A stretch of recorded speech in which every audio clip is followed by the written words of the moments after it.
Hey everybody, this is Nick from Android Headlines. Today, I'm going to be giving you a software overview of the Elephone P8000.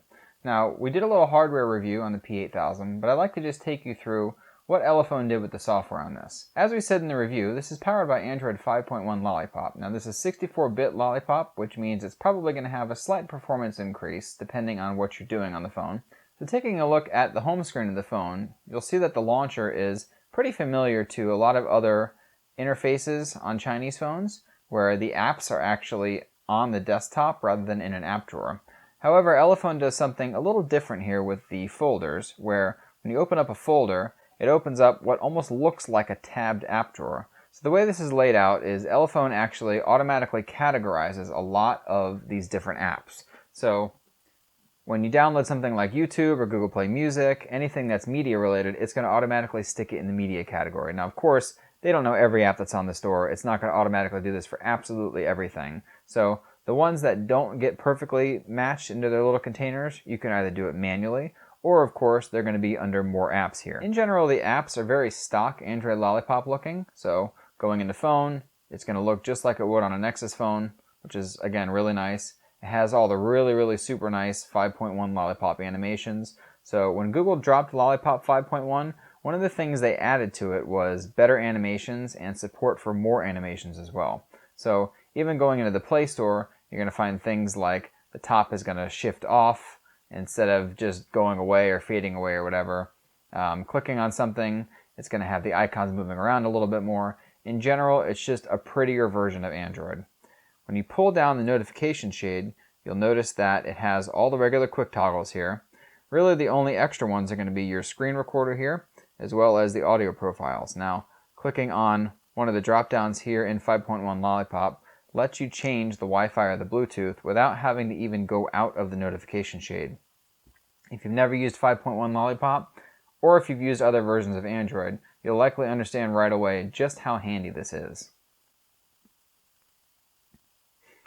Moving into the settings menu is going to be the real meat of what Elephone has done with the phone. So you have your SIM card support here. Now, I don't have a SIM card in here because it doesn't work with T-Mobile US, so I didn't even bother to put it back in after I tested that. There is full support here for both SIM cards in handling calls, text, and data. So if you're in an area that you want to use dual SIM cards in, this is a great phone for you. It gives you a lot of options. In general, it's got really good multi-SIM card support. Alright, so now we're going to go into sound and notification, which is one of the areas that Elephone added things to. So you have your sound profiles, which again were on the notification shade, as well as you have a couple of other things in here like sound enhancements. Elephone usually puts these in all of their phones. It's lossless Bluetooth. You have a little surround mode.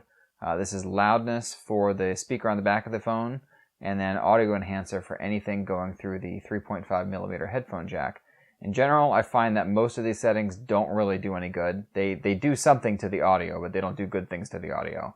I suppose it depends on what you're listening to it through, so if you've got one of these, go ahead and give each one a shot. You might as well try it. If you don't like it, just turn it off. In Google Play Music or some of the other music applications, you're going to find that they have a built-in equalizer already, so you might find that that works better for you. In general, that almost always works better for me than using these sort of preset little enhancements. One of the areas where Chinese manufacturers usually do a really good job, and this goes for Elephone as well, is under the security section. So when you move into security, besides having your fingerprint to unlock, you're also going to be able to manage the permissions that each app has on the phone. So first one is auto start management, which is any apps that are set to start with the phone. If you find one that starts and you don't want it to start with the phone, go ahead and here, turn it off. Not every app's going to be in here, so this is going to be hit or miss. App permissions is something that you can turn on. I'll go ahead and turn it on here. Now you can go in here and you can see which apps have which permissions. So something like, we'll go read MMS. All right, Flexi is able to read my MMS. We'll go through something else because I don't usually bother with that. But sound recording, for instance. Okay, so one of these things, if you don't want Flickr to record sound, you can specifically change it here. Or if I want to just go into the Flickr app and see all the permissions it has, it'll show me here. It can use all these things. I don't want it to be able to get my position, for instance. So you can go in here, allow it or deny it.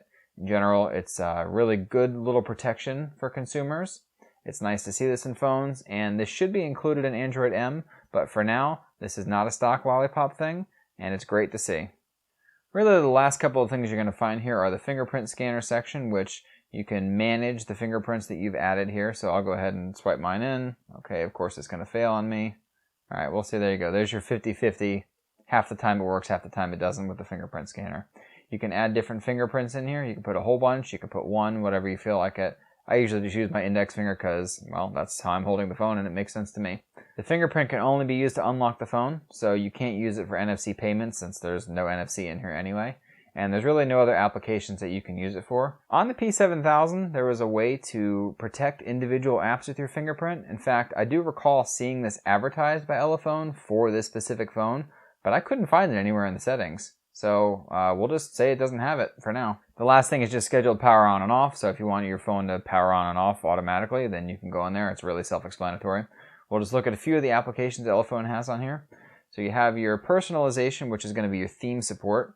Now, this is usually pretty slow over in the US. It has to grab it from Chinese servers, and I guess it just has to go through the Great Firewall or something because it takes forever to pop these up, to download them.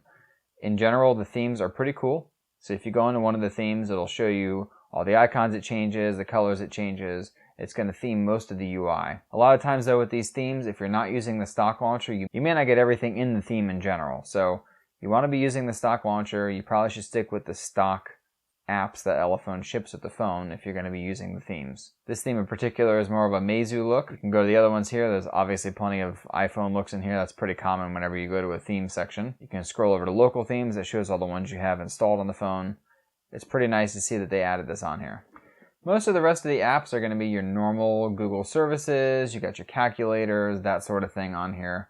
There's not a whole lot that's included on this, which is nice because you don't have a whole lot of bloatware that you have to uninstall if you don't want it.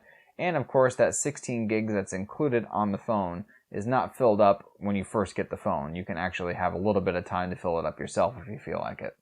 As I said earlier, the keys on the bottom are menu and back. It's not a multitasking key, so you will have to hold down the home button to pull up multitasking. But it is your standard Lollipop multitasking carousel, which is great because if you don't like an app, you close it, get it out of memory. It also has a little X button up here if you want. It's going to be about it for today's video. I hope you enjoyed it. Until next time.